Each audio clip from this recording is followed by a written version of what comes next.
with you in Phoenix, did you ever have to like I feel like you guys did an extremely good job of keeping whatever tension bullshit you had like out of the public eye. Like it never really we never got that interview with you and I know every single interview that you guys do, everybody's always gonna ask about it, but we never saw that messy ass moment where a bunch of shit from behind the scenes came out to the front. Because it really was what I said it was. Like Mhm. just us like just growing up and just having differences in how we thought. It wasn't like no street shit, no nothing. Like you feel me? Right. It wasn't no money. Me and him were getting the exact same amount of money. Mm. 50-50. So it was like it was nothing. But okay, when I first realized that the group was going through some wild changes was probably like Rolling Loud 2018 in Miami when I realized like, oh, you guys are performing Rolling Loud, you're high up on the bill, but Rob and Kato weren't there. What happened with that was like we stopped taking them on tour because that was basically my call, and that's probably what like everything that was like a catalyst to everything else. Mm. But it was just straight facts. Like I went on tour. I did my first tour with them. It was my first time being away from home. I never even been out the city. Mm. First tour, and I've never even talked about this. This is my first tour.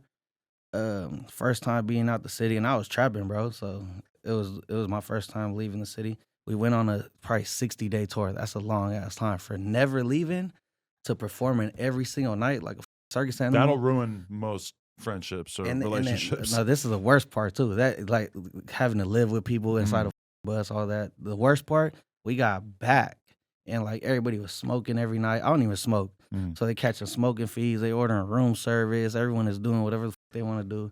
I'm there eating McChickens and like just keeping my head on straight. Like I'm like keeping my head everything balanced. When we get back, bro, the tour might have grossed 400,000 because of all the fees, the overdrives, like everything. I think our cuts was like $10,000 each. I said, bro, I could have 60 days of your life. Bro, I said I could have, and I was away from home, my family. Like it was just so new to me. I was like, bro, I could have made this in a week at home. I was like, I'm not doing this shit ever again. It's just stupid. Right. Damn, but that did you then feel like, damn, I wish that when we signed the deal with Atlantic that we had signed it as 2 people as opposed to 4. We could have even signed it individually. I didn't know. I wish our managers at the time would have put us on a little bit of game. You feel me? I feel like everyone was just in a rush to get that money. Right. I was not in a rush to get that money. Yeah, see, that's what I'm saying. Like, I always felt like you had a business mind. I think it's because I was already getting money, and I was already like trapping was like a business. So right, like I was already like I knew what I wanted. I even tried to turn the advance down. I was like, I don't need an advance. I just want what the label could do for me. So how did that conversation go? Where you're like, yo, we're gonna be a lot more sparing with who we take on tour, including like members of the actual group. I was just like, that's not gonna work. Like I wouldn't go on a tour again. You feel me? Like why would I go on a fucking 60-day tour and make $10,000? Right. It was dumb. I was like, it's a no-brainer. I feel everyone understood too. They're like, all right. So you never had to do like promo tours and all the shit that I hear artists talk about, where they kind of got to go out and basically just lose money in order to get the promotion of going out and doing shit. Since our very first official show, headlining show, everything was sold out.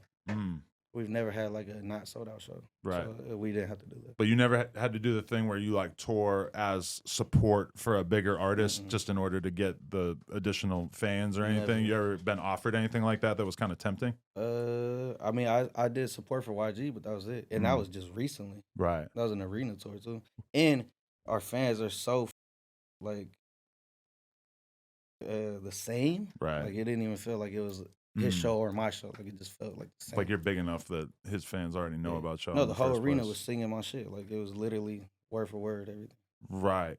If you got an offer tomorrow and it was like you could go open for Travis Scott for a month, I'm doing that shit. Yeah, there's like certain ones that gotta be worth it, right? Gotta, for sure. Yeah, definitely. That's gotta be a wild choice. but that's how like we were kind of spoiled. We never did open up for no one. We just went straight into selling out our own shit. Right. And that's why I didn't realize, since we didn't have to go through that opening up for people, I didn't realize how big we were. Like, that might have made me turn down the whole record deal if I didn't know that was a normal. Like to be selling out shows in advance and all that shit. I didn't know. Definitely. You ever talk to Rob or Kato? Is there any kind of relationship there still? I don't talk to Rob. I've said like what's up to Kato. Like we seen each other. Like, right. It. I hit them both up over the years to ask them about doing an interview, and neither of them responded, which is kind of interesting to me because normally the guys who kind of end up on the outs of the situation normally have a lot to say. But I think they're independent. Like if they wanted to, they could do whatever the they want. Like you see, I feel like it's all work ethic. Yeah, because they were never really on that many of the songs, like Shoreline songs in general. Like, Yeah, I think people be getting confused. Like, I'm like, bro, I think you guys like the idea, but you guys don't even listen to them. Like, right. you guys are fucking like people would just be saying shit. You feel me? Yeah, definitely. Damn, I wonder what they're actually getting into. I gotta do some homework.